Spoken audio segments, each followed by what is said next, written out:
ಓಂ ಶ್ರೀ ಗಣೇಶಾಯ ನಮಃ. ಓಂ ಶ್ರೀ ಗುರುಭ್ಯೋ ನಮಃ. ಕಾರ್ತಿಕ ಸೋಮವಾರದ ವ್ರತದ ಆಚರಣೆ ಮತ್ತು ಮಹಿಮೆ. ಅಧ್ಯಾಯ 2. ಜನಕ ಮಹಾರಾಜನಿಗೆ ವಸಿಷ್ಠ ಮುನಿಗಳಿಂದ ಕಾರ್ತೀಕ ಮಾಸದ ವ್ರತದ ಮಹಿಮೆ ಮತ್ತು ಮಹತ್ವ, ಪೂಜಾ ಫಲಗಳನ್ನು ತಿಳಿದುಕೊಂಡು ಅತ್ಯಂತ ಸಂತೋಷವಾಯಿತು. ರಾಜನು ವಸಿಷ್ಠ ಮುನಿಗೆ ವಿನಯದಿಂದ ವಂದಿಸಿದನು. ರಾಜ ಕಾರ್ತೀಕ ಮಾಸದ ವ್ರತವನ್ನು ಆಚರಣೆ ಮಾಡಿದ ಮನುಷ್ಯನಿಗೆ ಪೂರ್ವಜನ್ಮದ ಕರ್ಮ, ಇಂದು ಮಾಡಿದ ಪಾಪಗಳಿಂದ ಮುಕ್ತಿ ದೊರೆತು ಅವನು ಪುನೀತನಾಗುವನು. ಅವನ ಜನ್ಮ ಪರಿಶುದ್ಧವಾಗುತ್ತದೆ. ಮುನಿಗಳ ಮಾತುಗಳಿಂದ ಜನಕ ಮಹಾರಾಜ ತಾನೂ ಸಹ ಕಾರ್ತೀಕ ಮಾಸದ ವ್ರತವನ್ನು ಆಚರಿಸಬೇಕು ಎಂದು ತೀರ್ಮಾನಿಸಿದನು. ಈ ವಿಷಯವನ್ನು ಮುನಿಗಳ ಎದುರಿಗೆ ಹೇಳಿಕೊಂಡನು. ಮುನಿಗಳಿಗೆ ರಾಜನ ಮಾತುಗಳಿಂದ ಮಹದಾನಂದ ಉಂಟಾಯಿತು. ಜನಕ ಮಹಾರಾಜ, ನಿನ್ನ ನಿರ್ಣಯ ಕೇಳಿ ನನಗೆ ಅತೀವ ಆನಂದ ಉಂಟಾಗಿದೆ. ಮನಸ್ಸಿದ್ದರೆ ಮಾರ್ಗ ಉಂಟು. ನೀನು ಕಾರ್ತೀಕ ಮಾಸದ ಜೊತೆಗೆ ಕಾರ್ತೀಕ ಸೋಮವಾರದ ವ್ರತವನ್ನು ಸಹ ಆಚರಿಸು. ಸೋಮವಾರದ ವ್ರತ ಅತ್ಯಂತ ಶ್ರೇಷ್ಠ. ಯಾರು ಕಾರ್ತೀಕ ಸೋಮವಾರದ ವ್ರತವನ್ನು ಆಚರಣೆ ಮಾಡುವವರೋ ಅವರಿಗೆ ಶಿವನ ಸಾಮೀಪ್ಯ ಲಭ್ಯವಾಗುತ್ತದೆ. ಸೋಮವಾರ ಶಿವನಿಗೆ ಅತ್ಯಂತ ಪ್ರಿಯವಾದ ದಿನ. ಸೋಮವಾರದ ವ್ರತ ಭಯ ಭಕ್ತಿಯಿಂದ ಆಚರಿಸಿದರೆ ಭಕ್ತನು ಕೈಲಾಸದಲ್ಲಿ ಶಿವನ ಸನ್ನಿಧಾನದಲ್ಲಿ ಪುಣ್ಯ ಗಳಿಸಿಕೊಳ್ಳಬಹುದು. ಪ್ರತಿ ವ್ರತಕ್ಕೂ ಒಂದು ವಿಧಾನ ಉಂಟು.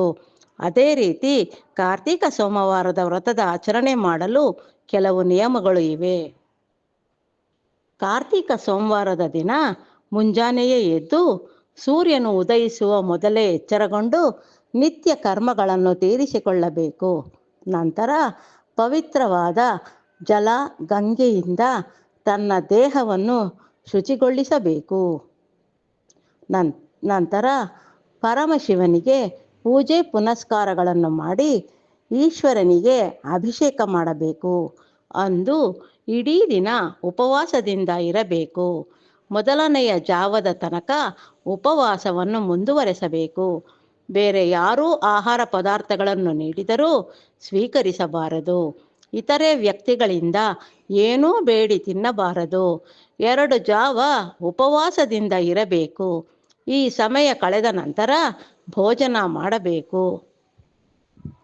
ಶಾಸ್ತ್ರಗಳನ್ನು ಅರಿತು ತಿಳಿದವರು ಸೋಮವಾರದ ದಿನ ವ್ರತ ಮಾಡುವ ಸಮಯದಲ್ಲಿ ಕಟ್ಟುನಿಟ್ಟಿನ ಉಪವಾಸ ಆಚರಿಸುತ್ತಾರೆ. ರಾತ್ರಿ ಸಹ ಭೋಜನ ಸೇವಿಸುವುದಿಲ್ಲ. ರಾತ್ರಿ ಶಿವನ ಮಹಿಮೆ, ನಾಮ ಸಂಕೀರ್ತನೆ ಶ್ರವಣ ಮಾಡುತ್ತಾರೆ. ಜಾಗರಣೆ ಮಾಡುವುದನ್ನು ಮರೆಯುವುದಿಲ್ಲ. ಮಾರನೆಯ ದಿನ ಸ್ನಾನ ಸಂಧ್ಯಾವಂದನೆಗಳನ್ನು ಮಾಡಿ ಬ್ರಾಹ್ಮಣರಿಗೆ ಊಟ ಉಪಚಾರ ಮಾಡಿ ಸಂತೋಷ ಪಡುತ್ತಾರೆ. ಹಾಗೆಯೇ ತಾವೂ ಸಹ ಬ್ರಾಹ್ಮಣರ ಜೊತೆ ಕುಳಿತು ಉಪವಾಸವನ್ನು ಕೈಬಿಟ್ಟು ಸುಗ್ರಾಸ ಭೋಜನವನ್ನು ಸೇವನೆ ಮಾಡಿ ಸಂತುಷ್ಟರಾಗುತ್ತಾರೆ.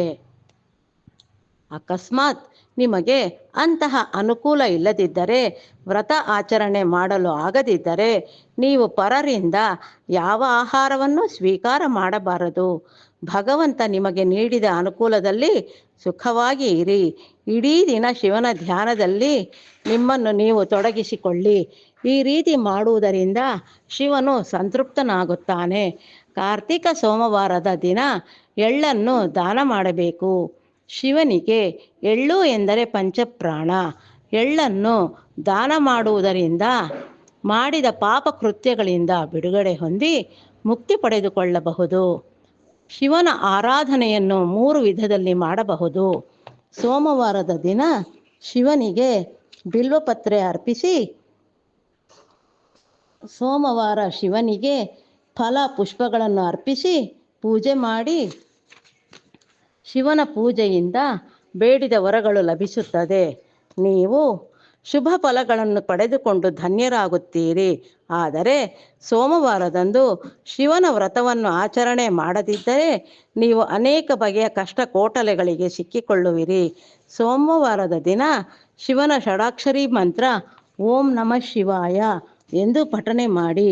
ಈ ರೀತಿ ಮಾಡುವುದರಿಂದ ಶಿವನ ಅನುಗ್ರಹಕ್ಕೆ ಪಾತ್ರರಾಗುತ್ತೀರಿ. ನಿಮಗೆ ಸಕಲ ಐಶ್ವರ್ಯ ಪ್ರಾಪ್ತಿಯಾಗುತ್ತದೆ. ಜನಕ ಮಹಾರಾಜ, ನೀನೂ ಸಹ ಕಾರ್ತಿಕ ಸೋಮವಾರದ ವ್ರತ ಮಾಡು. ನಿನ್ನ ಪರಿವಾರ, ಇಡೀ ರಾಜ್ಯದ ಪ್ರಜೆಗಳು ಎಲ್ಲರೂ ಸೌಖ್ಯದಿಂದ ಇರುತ್ತಾರೆ. ಜನಕರಾಜನು ಮುನಿಗಳ ಮಾತುಗಳನ್ನು ಕೇಳಿ ಮೂಕ ವಿಸ್ಮಿತನಾದನು. ಸೋಮವಾರದ ವ್ರತದ ಬಗ್ಗೆ ಇನ್ನಷ್ಟು ತಿಳಿದುಕೊಳ್ಳುವ ಕುತೂಹಲ ಉಂಟಾಯಿತು. ಮುನಿವರ್ಯ, ಕಾರ್ತಿಕ ಸೋಮವಾರದ ವ್ರತದಿಂದ ಉತ್ತಮ ಫಲಗಳನ್ನು ಪಡೆದುಕೊಂಡ ಮಹನೀಯರು ಯಾರು? ನೀವು ಸ್ವಲ್ಪ ಆ ವಿವರಗಳನ್ನು ನನಗೆ ತಿಳಿಸಿ ಹೇಳಿ. ರಾಜನ ಮಾತುಗಳಿಂದ ವಸಿಷ್ಠ ಮುನಿಗಳು ಹರ್ಷಚಿತ್ತರಾಗಿ ಅಂತಹ ಒಂದು ದೃಷ್ಟಾಂತವನ್ನು ಹೇಳಲು ಪ್ರಾರಂಭಿಸಿದರು. ಜನಕ ಮಹಾರಾಜನೇ, ಬಹಳ ಹಿಂದೆ ಉತ್ತರದ ಭಾಗದಲ್ಲಿ ಒಬ್ಬ ಬ್ರಾಹ್ಮಣನು ವಾಸವಾಗಿದ್ದನು. ಅವನು ಸಕಲ ವೇದಗಳ ಪಾರಂಗತನಾಗಿದ್ದನು. ಅವನು ತನ್ನ ಜೀವನ ನಿರ್ವಹಣೆಗಾಗಿ ಪೌರೋಹಿತ್ಯ ಮಾಡುತ್ತಿದ್ದನು. ಅವನಿಗೆ ಒಬ್ಬ ಸುಕುಮಾರಿ ಮಗಳು ಇದ್ದಳು. ಅವಳ ಹೆಸರು ವಿಶಾಲ. ಹೆಸರಿಗೆ ತಕ್ಕಂತೆ ವಿಶಾಲ ಕಣ್ಣುಗಳು, ಅಪರೂಪದ ಸೌಂದರ್ಯ ಹೊಂದಿದ್ದಳು. ಬ್ರಾಹ್ಮಣನು ಮಗಳಿಗೆ ಯುಕ್ತ ವಯಸ್ಸು ಬಂದ ನಂತರ ತನ್ನ ಶಕ್ತಿಗೆ ಅನುಸಾರವಾಗಿ ಬ್ರಾಹ್ಮಣ ವರನ ಹುಡುಕಿ ವಿವಾಹ ಮಾಡಿದನು. ಬ್ರಾಹ್ಮಣನ ಅಳಿಯನ ಹೆಸರು ವಿಶ್ವಕರ್ಮ. ಅವನು ವಿಷ್ಣುವಿನ ಪರಮ ಭಕ್ತ. ಅವನಿಗೆ 4 ವೇದಗಳು ತಲಮಕವಾಗಿತ್ತು. ಅವನಿಗೆ ಪ್ರಾಣಿಗಳಲ್ಲಿ ಅಪಾರ ದಯೆ ಇತ್ತು. ಅವನು ಭಗವಂತನು ನೀಡಿದ ಸುಖವನ್ನು ಅನುಭವಿಸುತ್ತಾ ಸುಖವಾಗಿ ಜೀವಿಸುತ್ತಿದ್ದನು. ಆದರೆ ವಿಶಾಲನಿಗೆ ವಿಪರೀತ ದುರಾಸೆ. ದೇವರು ನೀಡಿರುವುದನ್ನು ಅನುಭವಿಸದೆ ಅನುಕ್ಷಣ ತಂದೆ, ತಾಯಿ, ಅತ್ತೆ, ಮಾವಂದಿರನ್ನು ಪೀಡಿಸುತ್ತಾ ಹೀನಾಯವಾಗಿ ಕಾಣುತ್ತಿದ್ದಳು. ಹಣದ ಮೇಲಿನ ಮೋಹದಿಂದ ಅವಳು ತನ್ನ ಯೌವನವನ್ನು ಇಟ್ಟುಕೊಂಡು ವ್ಯಾಪಾರ ಮಾಡಲು ಪ್ರಾರಂಭಿಸಿದಳು. ಅವನು ಅತಿ ಕಾಮಿ. ತನ್ನ ಕಾಮದ ಸುಖಕ್ಕಾಗಿ ವ್ಯಭಿಚಾರ ಮಾಡುತ್ತಿದ್ದಳು. ಪರಪುರುಷರನ್ನು ಆಕರ್ಷಿಸಿ ತನ್ನ ವ್ಯಾಮೋಹದಿಂದ ಕಟ್ಟಿಹಾಕುತ್ತಿದ್ದಳು. ಅವಳ ಪತಿ ವಿಶಾಲಳನ್ನು ಅಪಾರವಾಗಿ ಪ್ರೀತಿಸಿ ನೋಡಿಕೊಂಡರೂ ಸಹ ಅವಳು ಪತಿಯನ್ನು ಹಿಂಸಿಸಿ ಹೊಡೆದು ಬಡಿದು ಮಾಡುತ್ತಿದ್ದಳು. ಅವಳ ಅಪರೂಪದ ಚೆಲುವು ಸೌಂದರ್ಯಕ್ಕೆ ಪತಿಯು ದಾಸನಾಗಿ ಪತ್ನಿ ಮಾಡುವ ಅನಾಹುತಗಳನ್ನು ಕಂಡರೂ ಕಾಣದಂತೆ ನೋಡಿಕೊಂಡು ಸುಮ್ಮನೆ ಇರುತ್ತಿದ್ದನು. ಅವನಿಗೆ ಬೇರೆ ದಾರಿ ಇರಲಿಲ್ಲ. ವಿಶಾಲನಿಗೆ ಪತಿಯ ಮುಖ ಕಂಡರೆ ಸಿಡಿಮಿಡಿ ಎನಿಸುತ್ತಿತ್ತು. ತಂದೆ, ತಾಯಿ, ಅತ್ತೆ, ಮಾವಂದಿರು ಅವಳು ಕೊಡುವ ಕಾಟವನ್ನು ಸಹಿಸಿಕೊಳ್ಳಲು ಆಗದೆ ಅವಳ ಜೊತೆ ಮಾತು ಬಿಟ್ಟಿದ್ದರು. ತಾನು ಮಾಡುವ ವ್ಯಭಿಚಾರದ ಕೆಲಸಗಳಿಗೆ ಪತಿ ಅಡ್ಡಿ ಎಂದು ವಿಶಾಲ ಭಾವಿಸಿದಳು. ಒಂದು ದಿನ ರಾತ್ರಿ ತನ್ನ ಪತಿಯನ್ನು ಮುಗಿಸಿ ಬಿಡುವ ಸನ್ನಾಹ ಮಾಡಿದಳು. ಪ್ರತಿನಿತ್ಯದಂತೆ ಪತಿ ಪತ್ನಿಯ ಪಕ್ಕದಲ್ಲಿ ಮಲಗಿದ್ದನು. ಅವನು ಗಾಢ ನಿದ್ರೆಯಲ್ಲಿ ಇರುವ ಸಮಯ ನೋಡಿಕೊಂಡು ದೊಡ್ಡ ಕಲ್ಲು ಬಂಡೆ ತಂದು ಅವನ ತಲೆಯ ಮೇಲೆ ಎತ್ತಿ ಹಾಕಿ ಪತಿಯನ್ನು ಕೊಂದು ಬಿಟ್ಟಳು. ಬೆಳಕು ಹರಿಯುವ ಮೊದಲು ಅವನ ಹೆಣವನ್ನು ತಾನೇ ಸ್ವತಃ ಹೊತ್ತುಕೊಂಡು ಹೋಗಿ ಊರಿನ ಹೊರಗೆ ಇರುವ ದೊಡ್ಡ ಗುಂಡಿಯಲ್ಲಿ ಎಸೆದು ಬಿಟ್ಟಳು. ವಿಶಾಲಳಿಗೆ ಪತಿಯನ್ನು ದೂರ ಮಾಡಿಕೊಂಡ ನಂತರ ಅವಳು ಸರ್ವ ಸ್ವತಂತ್ರಳಾದಳು. ಅವಳಿಗೆ ಹೇಳುವ ಜನರು, ಕೇಳುವ ಸಂಬಂಧಿಕರೂ ಇಲ್ಲದಂತಾಯಿತು. ಅವಳು ಇಡೀ ದಿನ ಪರಪುರುಷರ ಸಂಘದಲ್ಲಿ ಕಾಮಕ್ರೀಡೆಯಲ್ಲಿ ಕಾಲ ಕಳೆಯತೊಡಗಿದಳು. ಅವಳು ವ್ಯಭಿಚಾರಿಣಿ. ತನ್ನ ಜೊತೆ ತನ್ನ ಸುತ್ತಮುತ್ತಲೂ ಇರುವ ಸ್ತ್ರೀಯರ ತಲೆ ಕೆಡಿಸಿ ಇತರ ಸ್ತ್ರೀಯರನ್ನೂ ಸಹ ವ್ಯಭಿಚಾರದ ಕೂಪಕ್ಕೆ ತಳ್ಳಿದಳು. ವಿಶಾಲ ಪರಪುರುಷರನ್ನು ಕೆಣಕುವುದರಲ್ಲಿ, ಆಕರ್ಷಿಸುವುದರಲ್ಲಿ ನಿಸ್ಸೀಮಳು. ವಿಶಾಲ ಮಾಡುವ ಕೆಟ್ಟ ಕೆಲಸಗಳಿಂದ ಅನೇಕ ಸತಿಮಣಿಯರು ತಮ್ಮ ಪತಿ ಸುಖದಿಂದ ವಂಚಿತರಾಗಿ ಅವಳಿಗೆ ಹಿಡಿಶಾಪ ಹಾಕುತ್ತಿದ್ದರು. ಅವಳು ಯೌವನದ ಮದದಿಂದ ಮೆರೆಯುತ್ತಿದ್ದಳು. ಅವಳ ಕೆಟ್ಟ ಗುಣದಿಂದ ಯಾರೂ ಅವಳನ್ನು ಗೌರವಿಸುತ್ತಿರಲಿಲ್ಲ. ಮನೆಯಲ್ಲಿ ಅವಳನ್ನು ಕಂಡರೆ ಯಾರಿಗೂ ಆಗುತ್ತಿರಲಿಲ್ಲ. ಹೀಗೆ ಕಾಲ ಕಳೆಯುತ್ತಿತ್ತು. ವಿಶಾಲ ತನ್ನ ಯೌವನ ಕಳೆದುಕೊಂಡು ವೃದ್ಧಾಪ್ಯದ ಕಡೆಗೆ ಜಾರಿದಳು. ವಯೋಸಹಜವಾಗಿ ಹೆಣ್ಣಿನಲ್ಲಿ ಇರುವ ಆಕರ್ಷಣೆ ಕಾಣದಾಯಿತು. ವಿಟಪುರುಷರು ಅವಳ ಬಳಿ ಸುಳಿಯುತ್ತಿರಲಿಲ್ಲ. ಅವಳ ಬದುಕು ಒಂಟಿ ಕಪ್ಪೆಯಂತಾಯಿತು. ಅವಳು ತನಗೆ ಒದಗಿದ ಸ್ಥಿತಿಯನ್ನು ಕಂಡು ಕಂಗಾಲಾಗಿ ಕೊರಗುತ್ತಿದ್ದಳು. ಮನುಷ್ಯನಿಗೆ ಹುಟ್ಟು ಮರಣ ಸಹಜ ಅಲ್ಲವೇ? ವಿಶಾಲಳಿಗೆ ವೃದ್ಧಾಪ್ಯ ಅಧಿಕವಾಗಿ ಅವಳು ಮುಪ್ಪಾದ ಮುದುಕಿಯಾದಳು. ವಿಶಾಲಳಿಗೆ ವಯಸ್ಸಾಗಿ ಅವಳ ಶರೀರ ಕೃಶವಾಯಿತು. ಅವಳ ದುಸ್ಥಿತಿ ಕಂಡು ಜನರು ಮರುಗಲಿಲ್ಲ. ಅವಳು ಮಾಡಿದ ಪಾಪ ಕರ್ಮಗಳನ್ನು ಹಿಂಬಾಲಿಸಿ ಮನೆಯಲ್ಲಿ ಅವಳಿಗೆ ಕುಡಿಯಲು ಒಂದು ಹನಿ ನೀರು ಕೊಡುವ ಜನರು ಇರಲಿಲ್ಲ. ಅವಳ ದೇಹವನ್ನು ಹುಳು ಹುಪ್ಪೊಟ್ಟೆಗಳು ಮುಕ್ಕಿ ತಿಂದಿ ಹಾಕಿದವು. ಅವಳ ಕಣ್ಣೀರನ್ನು ಒರೆಸುವ ಕೈಗಳು ಇರಲಿಲ್ಲ. ಕೊನೆಗೆ ಅವಳು ಅತ್ಯಂತ ದಾರುಣವಾಗಿ ನೋವು ಅನುಭವಿಸುತ್ತಾ ತನ್ನ ಕೊನೆ ಉಸಿರು ಎಳೆದಳು.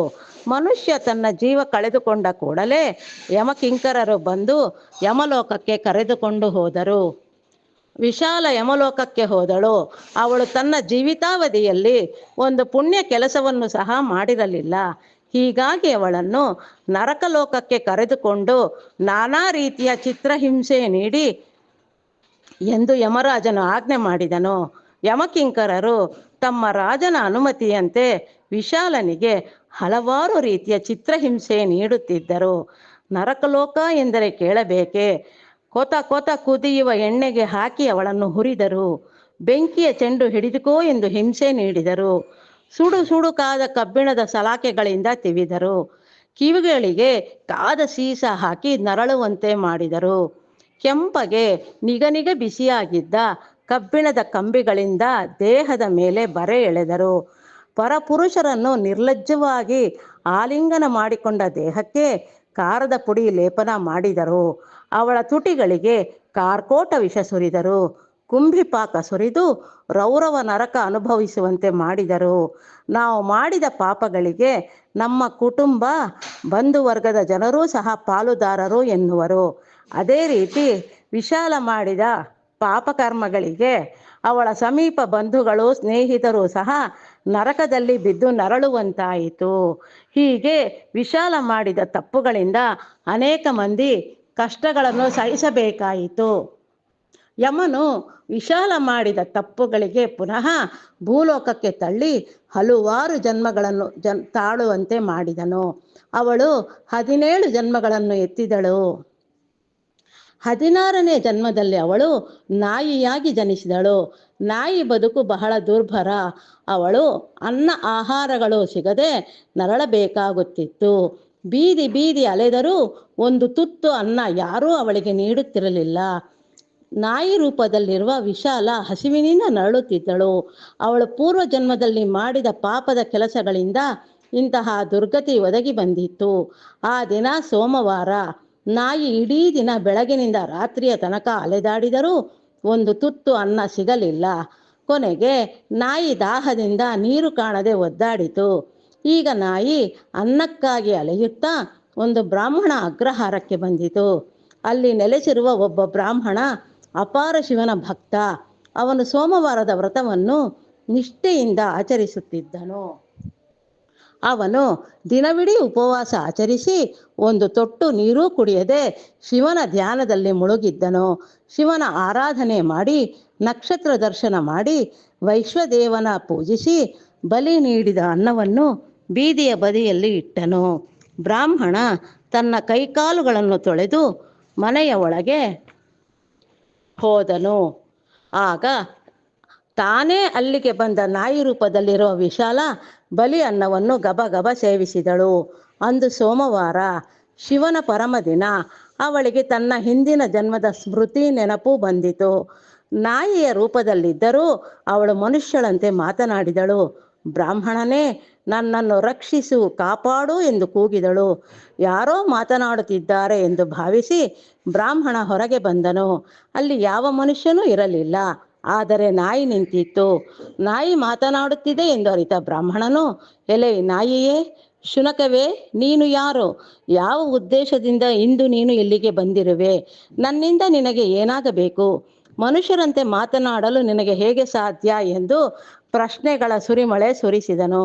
ಅಯ್ಯ ಬ್ರಾಹ್ಮಣ, ನನಗೆ ಈ ಜನ್ಮ 16ನೆಯ ಜನ್ಮದ ರೂಪದಲ್ಲಿ ಬಂದಿದೆ. ನಾನು 16 ಜನ್ಮಗಳ ಹಿಂದೆ ಬ್ರಾಹ್ಮಣನ ಮಗಳಾಗಿ ಜನಿಸಿದ್ದೆ. ನನ್ನ ಹೆಸರು ವಿಶಾಲ. ನಾನು ಅತ್ಯಂತ ಸುಂದರಿ, ಮನಮೋಹಕವಾಗಿದ್ದೆ. ನನ್ನ ತಂದೆ ನನ್ನನ್ನು ಒಬ್ಬ ಕುಲೀನ ಮನೆತನದ ಬ್ರಾಹ್ಮಣನಿಗೆ ಮದುವೆ ಮಾಡಿಕೊಟ್ಟಿದ್ದನು. ನಾನು ಬಹಳ ಅಹಂಕಾರಿ, ಮನೆ ಮುರುಕಿ, ಗಂಡನ ಸೇವೆ ಮಾಡದೆ ವ್ಯಭಿಚಾರ ಮಾಡುತ್ತಾ ತವರು ಮತ್ತು ಗಂಡನ ಮನೆಗೆ ಕೆಟ್ಟ ಹೆಸರು ತಂದೆ. ನಾನು ನನ್ನ ಗಂಡನನ್ನು ಕೊಂದು ಅನೇಕ ಬಗೆಯ ದುಷ್ಟ ಕೆಲಸಗಳಲ್ಲಿ ನನ್ನನ್ನು ತೊಡಗಿಸಿಕೊಂಡಿದ್ದೆ. ಇದು ನನ್ನ 16ನೆಯ ಜನ್ಮ. ನಾನು ನಾಯಿಯ ರೂಪದಲ್ಲಿ ಹಸಿದು ನಿನ್ನ ಮನೆಯ ಬಾಗಿಲಿಗೆ ಬಂದು ನಿಂತೆ. ನೀನು ನೀಡಿದ ಬಲಿಯನ್ನ ಸೇವನೆ ಮಾಡಿ ನನ್ನ ಹಿಂದಿನ ಜನ್ಮ ಗಳಿಸಿಕೊಂಡೆ. ನನ್ನನ್ನು ಕಾಪಾಡು, ಮುಂದಿನ ದಾರಿ ತೋರಿಸು ಎಂದು ಪರಿಪರಿಯಾಗಿ ಬ್ರಾಹ್ಮಣನ ಬಳಿ ತನ್ನ ನಿವೇದನೆ ಮಾಡಿದಳು. ಬ್ರಾಹ್ಮಣ ಪ್ರಾಣಿಗಳ ಬಗ್ಗೆ ಅಪಾರ ದಯೆ ಕರುಣೆ ಉಳ್ಳವನು.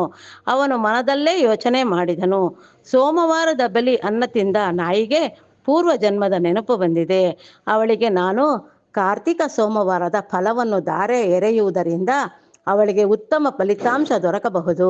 ಈ ರೀತಿ ಯೋಚನೆ ಮಾಡಿದ ಬ್ರಾಹ್ಮಣ ಉದ್ಧರಣೆಯಲ್ಲಿ ಪುಣ್ಯ ತೀರ್ಥವನ್ನು ತೆಗೆದುಕೊಂಡು ಬಂದು ಶಿವನನ್ನು ಪ್ರಾರ್ಥಿಸಿ ನಾಯಿಯ ಮೇಲೆ ಪ್ರೋಕ್ಷಿಸಿದನು. ಕೂಡಲೇ ನಾಯಿಯ ರೂಪದಲ್ಲಿ ವಿಶಾಲ ಹೆಣ್ಣಿನ ರೂಪ ಪಡೆದುಕೊಂಡಳು. ಬ್ರಾಹ್ಮಣನಿಗೆ ವಂದಿಸಿದಳು.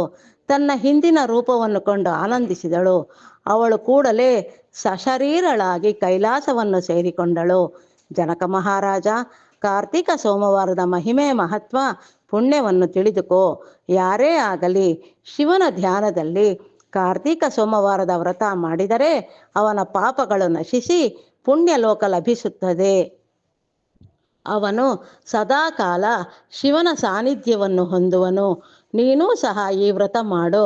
ನಿನ್ನ ಪರಿವಾರ, ಕುಟುಂಬ, ರಾಜ್ಯದ ಪ್ರಜೆಗಳು ಎಲ್ಲರೂ ಅತ್ಯಂತ ಸುಖ ಸಂತೋಷದಿಂದ ಇರುತ್ತಾರೆ ಎಂದು ಹೇಳುವಲ್ಲಿಗೆ 2ನೇ ಅಧ್ಯಾಯ ಮುಗಿಯಿತು.